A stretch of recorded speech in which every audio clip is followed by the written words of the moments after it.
성가대에게 박수로 한번 우리. 네, 오늘 우리 대림절 둘째 주일입니다. 특별히 이 고린도전서 강해를 지금 우리가 같이 계속 해나가고 있는데, 좀 맥을 끊지 않기 위해서 그냥 대강절이지만 오늘 이 말씀을 같이 나누겠습니다. 그 사도행전 16장을 우리가 보게 되면 사도 바울이 그 루스드라에서 디모데라고 하는 청년을 만나요. 이 만남이 이제 굉장히 중요한 만남인데, 바울과 디모데가 만나면서 이 디모데라는 청년이 새로운 인생으로 변화가 됩니다. 신앙적으로 이제 양육을 받으면서 영적으로 성숙한 영성이 있는 그런 사람으로 디모데가 변화가 되고, 오늘 이 말씀 속에서 보면 바울이 이 고린도 교회의 이 복잡한 문제를 해결하기 위해서 누구를 선택을 하냐면은 바로 이 디모데를 선택을 해요. 디모데를 선택을 해서 이 교회에 어떤 여러 가지 산재된 많은 문제들을 디모데가 다루도록 그렇게 지시를 하고 있는데, 사실 이 고린도 교회는 우리가 같이 지금 살펴보고 있지만 다루기 쉬운 교회가 아닙니다. 굉장히 복잡한 문제들이 많이 얽혀 있기 때문에 아마 누구도 가기 싫어하는 그런 부분이 있을 텐데, 사도 바울이 이 고린도 교회에 디모데를 또 선정을 해서 그를 보냅니다. 이 고린도 교회가 어떤 그 방향으로 나아갈 어떤 그 목표를 가지고 바울이 지금 디모데를 보내냐면, 주님만을 목표로 삼는 그 삶을 살 수 있도록 돕기 위해서 이 디모데라고 하는 사람을 파송을 하는 것입니다. 주님의 신실한 종이라고 사도 바울이 말씀을 하고 있는데, 디모데라는 사람이 신실한 종이 될 수 있었던 것은 이 바울을 만났기 때문에 그래요. 바울이라는 사람을 만났기 때문에 여러 가지 뭐 변수가 있었겠지만 이 청년의 삶이 전혀 다른 방향으로 이제 전개가 된 겁니다. 사실 우리가 이 부분을 놓고 보면 청년 디모데라는 이 사람에게 바울이라는 사람의 역할이 굉장히 어떤 크거든요. 그걸 보면 저희들이 한 가지 질문을 던지게 됩니다. 나를 만난 사람들, 나와 교분을 맺고 나의 교제권 안에 있는 그 사람들을 이렇게 염두에 두고 볼 때 과연 그 사람들에게 어떤 변화가 일어나고 있는가? 우리가 어떤 사람인가 하는 것은 우리와의 그 교제권 안에 있는 사람들이 어떤 방향으로 가고 있는가를 보면 내 자신의 정체성을 깨달을 수가 있어요. 나와 교제를 할수록 자꾸 더 악해지고 사람이 더 문제가 있어지면 우리 자신에게 분명히 문제가 있는 거겠죠. 그러나 우리와 교제권을 형성할 때 나와의 어떤 그 교분을 통해서 그 사람이 변화가 있고 그 사람이 더 신실해지고 더 믿음 안에 또 살아가는 그 모습들이 보여진다면 우리의 어떤 정체가 분명히 드러나겠죠. 과연 여러분들의 그 교제권 안에 있는 사람들 어떤 변화로 지금 나아가고 있는지를 한번 살펴볼 필요가 있습니다. 12명의 그 제자들도 주님과 그 만남을 갖기 전까지는 어떻게 보면 평범한 일상이고 그렇게 어떤 사회를 변화시킬 만한 역량을 갖춘 사람들이라고 볼 수가 없습니다.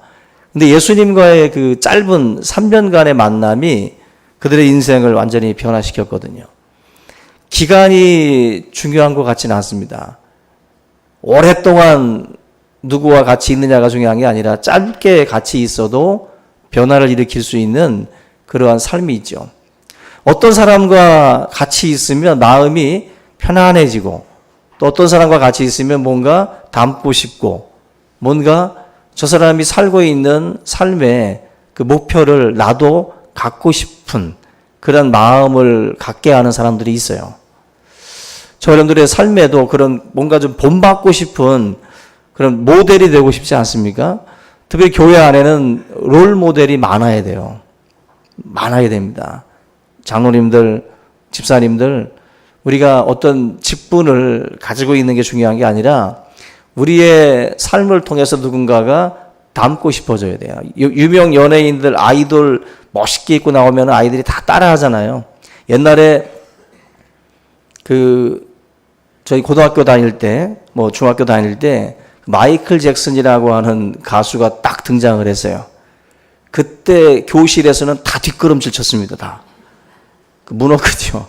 그리고 거울 앞에서 다 포마드 바르고 앞머리 이렇게 내려가지고 그거 따라하느라고들 다 기억날 겁니다. 그죠?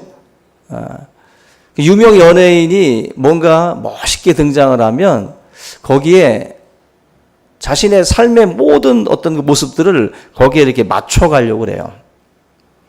어떤 야구 선수가 타석에 들어서서 방망이를 막 이렇게 흔드는 모습을 보여주니까 수많은 어린이들이 타석에서 방망이를 다 이렇게 흔듭니다. 예전에 그 오리궁뎅이 타법 김성환이라고 하는 타자가 그 방망이를 완전히 눕혀서 엉덩이를 쭉 빼고 서 있을 때 다들 굉장히 재밌어 했는데 그 선수를 보고 또 많은 어린이들이 또 따라서 해요. 롤 모델이라는 게 있는 거거든요. 모델이라는 게. 신앙생활도 마찬가지라고 봅니다. 우리가 어떤 교회에 집사님을 보든 권사님을 보든 장로님을 보든 닮고 싶다. 배우고 싶다. 그런 영향력을 줄 수 있는 그러한 어떤 그 모습들이 우리에게 있어야 할 줄로 믿습니다. 여러분들은 과연 그 자리에 서 있는가? 바울은 디모데라고 하는 제자를 만들었어요. 디모데라고 하는 제자를. 루스드라에서. 바울이 특별히 이 청년을 평가할 때 뭐라고 평가를 하냐면은 17절에 보시면 이로 말미암아 내가 주 안에서 내 사랑하고 신실한 아들 디모데를 너에게 보내었다.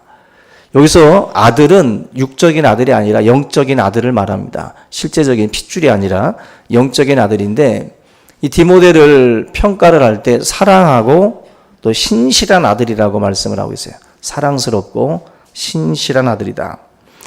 성경에서 여러분들이 신실이라는 말을 보시면 믿음이라는 단어랑 똑같은 단어라고 보시면 돼요. 이 헬라어로는 똑같은 단어를 씁니다.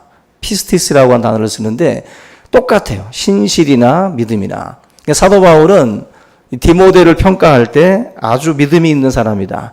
아주 신실한 사람이다라고 자체 평가를 지금 내리고 있는 겁니다.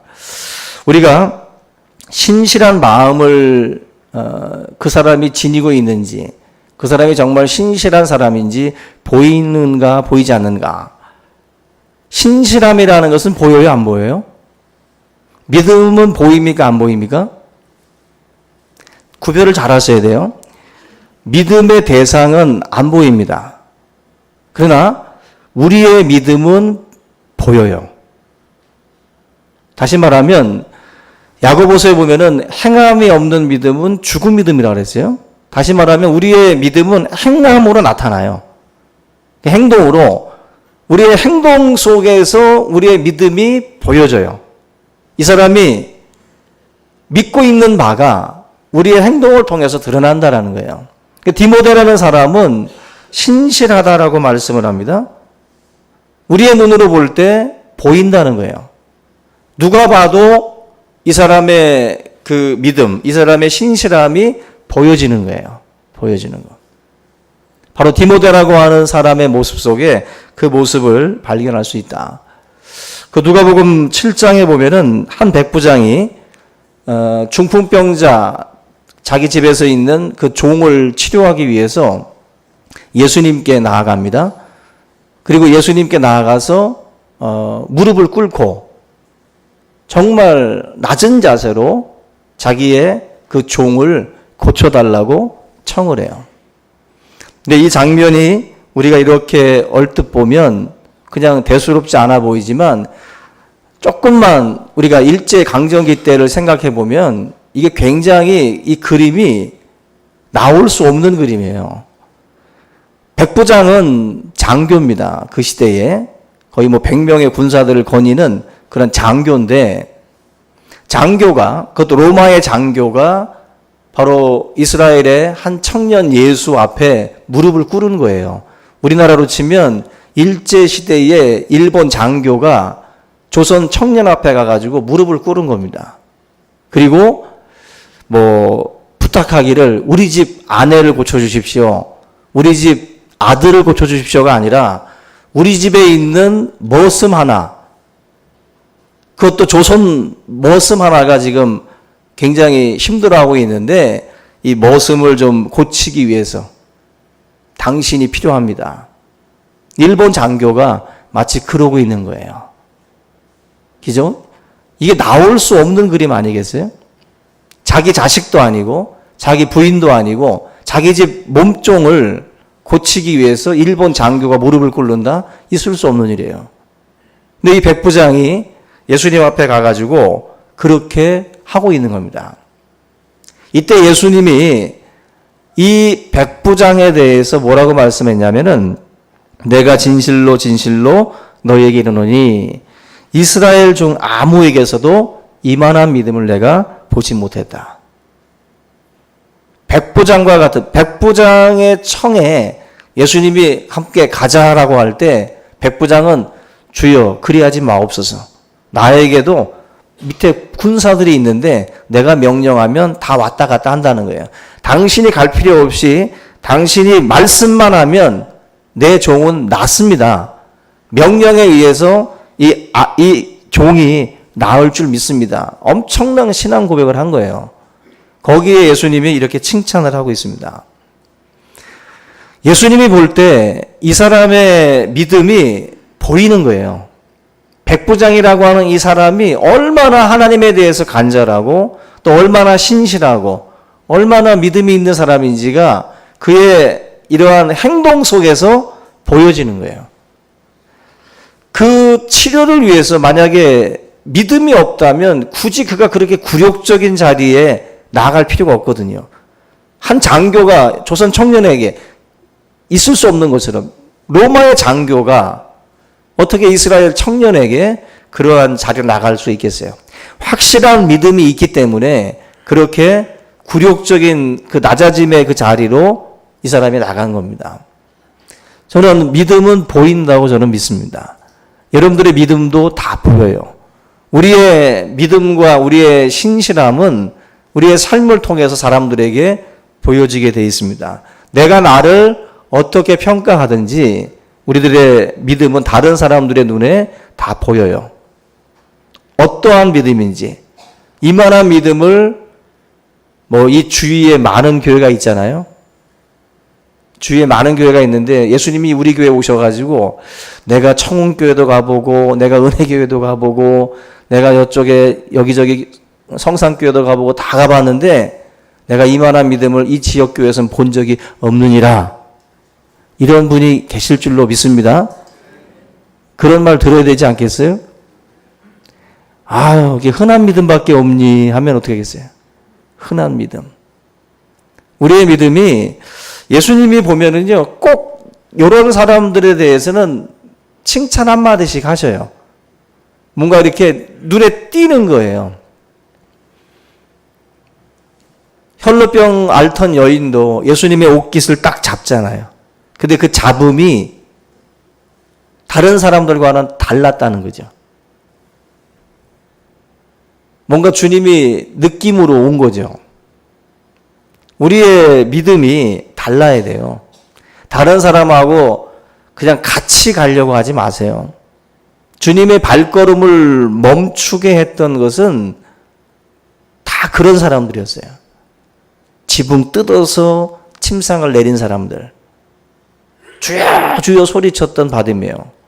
뭔가 다른 사람들과는 다른 목소리 톤으로 또 행동으로 주님 앞에 섰던 사람들. 그 사람들이 예수님의 발걸음을 멈춰 세웁니다. 우리가 해야 될 일이 뭐예요? 지나가시는 예수님의 발걸음을 멈춰 세워야 돼요. 내 가정 앞에 세워야 되고 내 삶 속에 예수님의 발걸음을 세워야 돼요.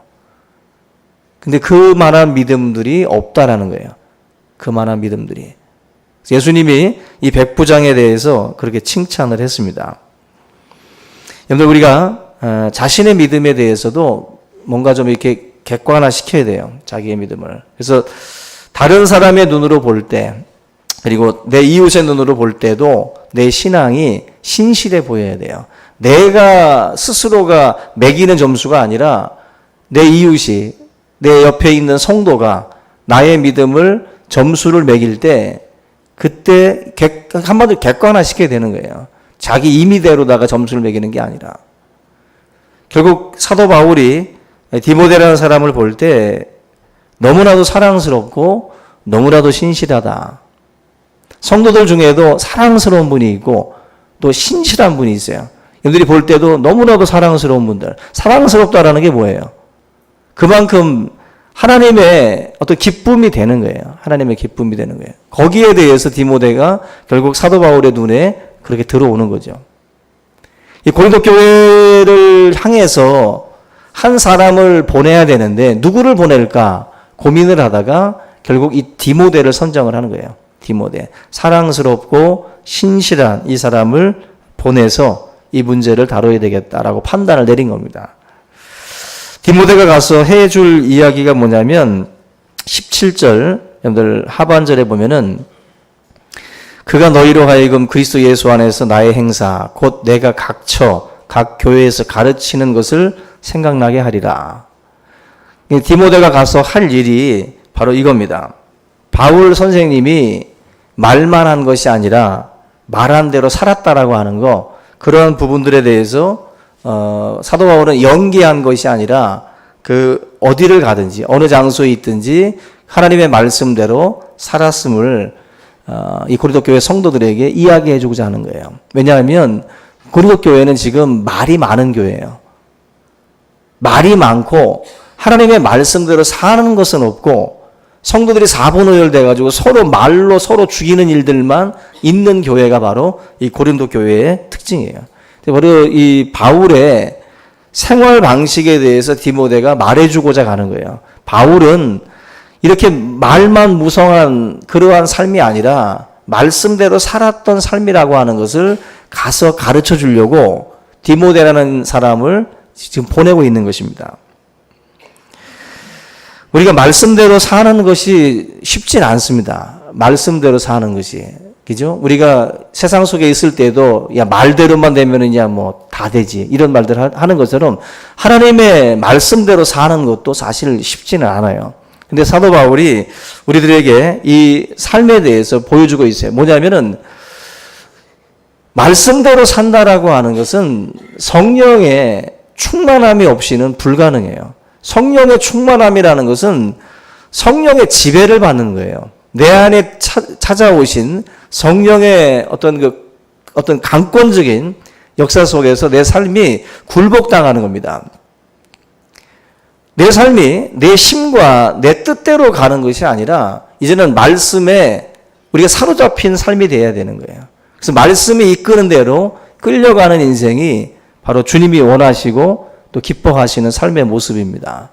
지금까지는 우리가 내 임의대로 살아왔다면 오늘 이 말씀을 통해서는 사도 바울처럼 말씀에 끌려다니는 종들이 되셔야 돼요.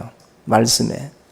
주인이 줄을 당기면 강아지가 따라오듯이 주님의 말씀이 우리를 이렇게 묶어야 되는 거예요. 주님의 사랑이 우리를 묶고 주님의 말씀이 우리를 묶어야 돼요. 그래서 말씀이 끄는 대로 끌려가는 것이 바로 신실한 사람의 모습입니다.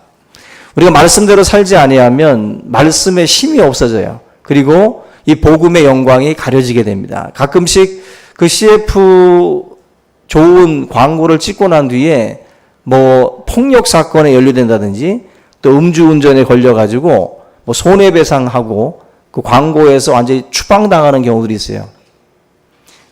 뭐 청소년 뭐 이런 그 범죄 예방 뭐 홍보대사로다가 광고를 찍었는데 만약에 무슨 뭐 성접대를 하다가 잡혔다. 아니면은 또 뭐 음주운전을 하다 잡혔다. 그 모델을 기용할 수가 없죠. 당연히 퇴출당하게 돼 있어요. 그래서 모델들은 계약서에 그런 게 있다고 하지 않습니까? 제품 이미지와 반대되는 그런 만약에 행동이나 무리를 빚었을 때 손해배상을 다 해야 돼요. 예전에 그 다시다 김혜자 씨, 이분 이미지가 워낙 국민적인 어머니다 보니까 얼마나 오랫동안 그 광고를 찍었습니까?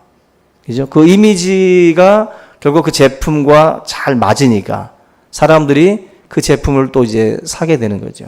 엄마의 맛은 다시다 맛이었어요. 그죠? 그만큼 우리의 삶의 이 광고만 봐도 기용된 모델들의 삶이 외모만이 아니에요. 외모도 중요하지만 그 사람들의 삶이 만약에 흐트러지면 퇴출당합니다. 결국 성도는 어디에 기용된 모델이에요? 하나님의 나라를 위해서 기용된 모델들 아니겠어요? 우리가 주님의 나라의 모델들인데 우리의 삶이 만약에 말씀대로 살아가지 않고 있다. 흐트러지고 있다. 뭐 외국 교회는 뭐 술도 마실 수 있다. 뭐 자유롭다라고 말들을 많이 해요. 근데 과연 술을 먹고 이게 제대로 그 사역을 할 수 있을까? 쉽지 않겠죠. 여러분들, 우리가 하나님의 모델이 된다라고 하는 것은 막중한 책임이 있는 거예요. 막중한 책임. 말씀대로 살지 않고 우리가 말씀만 아는 자가 되면 결코 하나님의 영광을 나타낼 수가 없습니다. 하나님의 영광, 교회의 이미지가 여러분들의 삶에 있어요. 우리의 삶이 무너지면 하나님의 나라도 참으로 큰 손상을 입습니다. 요즘에 검색어에 자주 뜨는 명성교회 사태도 한국교회의 이미지 추락에 엄청난 영향을 좀 끼치고 있습니다. 작은 교회들이 부침개 전도할 때 큰 교회들은 그렇게 한국교회를 무너뜨리고 있어요. 작은 교회가 수많은 교회들이 지금 정말 발버둥을 치고 있는데 그 한 교회에 그 미치는 파장이 엄청난 거예요, 지금. 엄청난 겁니다. 이 모델로 치면 거의 음주운전급이에요, 지금. 음주운전. 이게 지금 결국 한국교회 전체를 힘들게 만들고 있는 그런 일이 아닌가 생각이 됩니다. 지금 이 사도 바울이 우리에게 말해주고 있는 것처럼 디모데라고 하는 사람이 가서 하고자 하는 그 사역들, 바로 하나님의 말씀만 가르친 것이 아니라 말씀대로 사도 바울이 그렇게 살아왔다라고 하는 것, 그 부분에 대해서 성도들에게 인식을 시켜주고자 하는 것입니다. 우리가 이 고린도 교회 성도들의 특징은 교만이었어요. 서로가 자기들의 지식과 자기들의 어떤 그 주장을 절대화시키는 거예요. 그래서 이 부분에 있어서 굉장히 교만한 마음들을 가지고 있었는데 사도 바울이 이 부분을 이제 하나 둘씩 건드리면서 이 교만의 문제들을 다루고 있습니다. 우리가 교만이라고 할 때 말이 고분고분하지 않고 또 어떤 인사성이 바르지 않으면 참 교만하다 이런 말들을 많이 합니다. 근데 성경에서 말하는 교만은 그런 행동이라기보다도 먼저는 하나님의 말씀을 지키지 않는 거예요. 말씀을 우리가 자기의 생각보다 높게 우리가 여긴다면 그 말씀을 지키고 준행하기 위해서 더 힘을 쓸 텐데 내 생각과 내 어떤 사고가 더 위에 있는 거예요. 그 하나님의 말씀을 우리가 지키지 않는 것. 결국 성경에서는 말씀에 대해서 우리가 지키지 않는 삶 자체가 그게 바로 교만이라고 말씀을 하고 있어요. 우리가 쪽 찢어진 눈이 교만이 아니에요.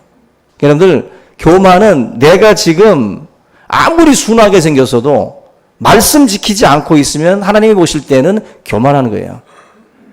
내가 누군가에게 어떤 지시를 내렸을 때 그 지시를 따르지 않는다라는 것은 교만한 거죠. 결국 하나님의 말씀이 나에게 주어졌음에도 불구하고 내 삶에 이 말씀을 적용하지 않고 그대로 살고 있지 않다라는 것은 내 생각이 큰 거예요. 내 생각이. 그게 바로 성경은 교만이다라고 말씀을 합니다. 여러분들, 말씀을 아는 것에 만족하지 않길 바라요. 몇 번 읽었다 중요하지 않습니다. 그 티베트 불교, 라마교라고도 하는데 이 티베트 불교에는 마니테라는 게 있어요. 마니테가 뭐냐면은 그 사원 안에 그 처마 밑에 그렇게 통 같은 게 있는데 그걸 이제 마니테라고 합니다. 이 마니테라는 통 안에 우리로 치면 이제 성경 66권으로 치면은 창세기, 뭐 출애굽기, 레위기 이런 식으로다가 통이 있는 거예요. 그 통 속에 경전의 말씀들을 약간씩 넣어놓는 겁니다.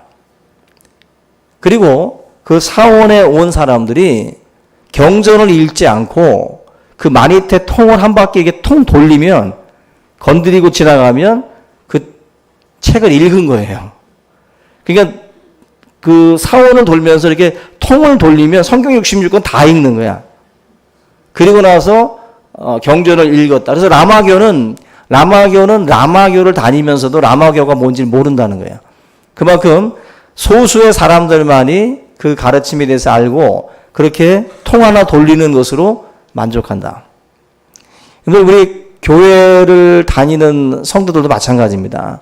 성경을 더 나아가서는 뭐 통을 돌리는 것뿐만 아니라 성경을 읽는 것으로 만족하고 성경을 아는 것으로 만족하시면 안 돼요. 절대로. 성경을, 말씀을 아는 자가 아니라 하나님이 우리에게 말씀하시는 것은 말씀대로 사는 자가 되라는 거예요. 말씀을 듣고 지켜 행하는 자가 지혜로운 자라 그랬어요. 말씀을 그냥 알고만 있으면 안 돼요. 아는 자들은 많아요. 여러분들보다 사실 뭐 비교 종교학 그 교수들이나 또 일반 웬만한 그런 학자들은 우리들보다 더 많이 알 겁니다. 일반 시각으로 그런 종교적인 서적들을 또 탐독하니까 여러분들보다 더 많이 알 거예요. 그러나 중요한 건 그 말씀을 나의 주, 나의 하나님 대신 예수님께서 내게 주신 말씀으로 알고 말씀대로 사느냐, 그건 또 다른 문제예요. 그건 또 다른 문제라는 거예요. 말씀대로 사는 자들은 많지 않습니다. 결국 우리가 세상 속에서 능력 있는 자가 된다는 것은 다른 게 아니에요. 지금 사도 바울이 내가 너희에게 가서 능력을 알아보겠다라고 말씀을 해요. 우리가 오해를 많이 합니다. 뭐 19절, 20절에 나와 있는 능력이라는 단어를 보고, 사도 바울이 가서 뭐 어떤 신비한 신유의 능력이나 방언 통변의 능력이 있는지를 보나 보다, 이렇게 착각들을 많이 합니다. 그러나 이 사도 바울이 지금 이 본문의 전체 문맥에서 말하는 능력은 말씀대로 사는지를 보는 거예요. 말씀대로 사는지. 능력이라는 것은, 거룩이라는 것은 뭐예요? 거룩이라는 것은 말씀대로 살 때 우리에게 찾아오는 거예요. 그리고 그 거룩이 바로 능력이에요.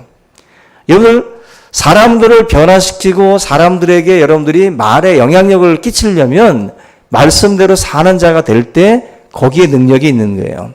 말만 번지르 해보세요. 아무도 안 따라갑니다. 아무도 그 말에 움직이지 않습니다. 우리 저와 여러분들이 직장이나 교회에서 말씀을 아는 자로 머물지 말고 이제 말씀대로 사는 자가 되시기를 주님의 이름으로 부탁을 드립니다.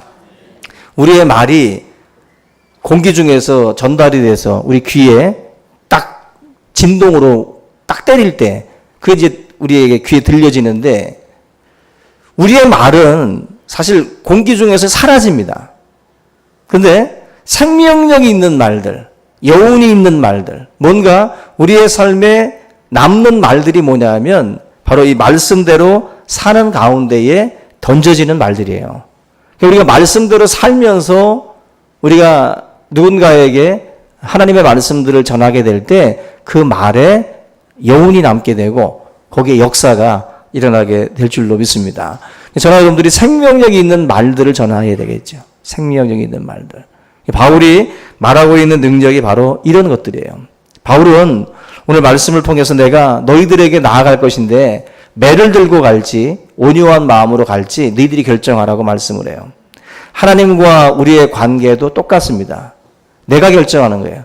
매를 들고 갈지 온유한 마음으로 갈지는 고린도 교회가 정하는 겁니다. 그들이 어떠한 자세로 어떠한 마음으로 나아가느냐에 따라서 바울이 들고 가는 것이 달라져요. 마찬가지로 하나님도 우리의 삶의 태도에 따라서 매를 들기도 하고 우리를 온유한 마음으로 또 하나님께서 품어주시기도 합니다. 결국 우리가 결정하는 거예요. 우리의 삶의 태도와 자세에 의해서 이 모든 것들이 결정이 된다. 철저하게. 오늘 사도 바울이 우리에게 주는 이 말씀을 통해서 우리 충신교회가 이제는 하나님의 말씀을 아는 것, 읽는 것, 지식적인 어떤 그 부분에서 만족하는 교회가 아니라 하나님의 말씀대로 사는 것, 또 말씀대로 살지 못함에 대해서 안타까워하고 또 몸부림치고 하나님 앞에 기도하는 그런 우리 모든 성도가 될 수 있기를 주님의 이름으로 축원합니다. 우리 다 같이 오늘 말씀 함께 붙들고 우리 통성으로 기도하겠습니다. 살아계신 하나님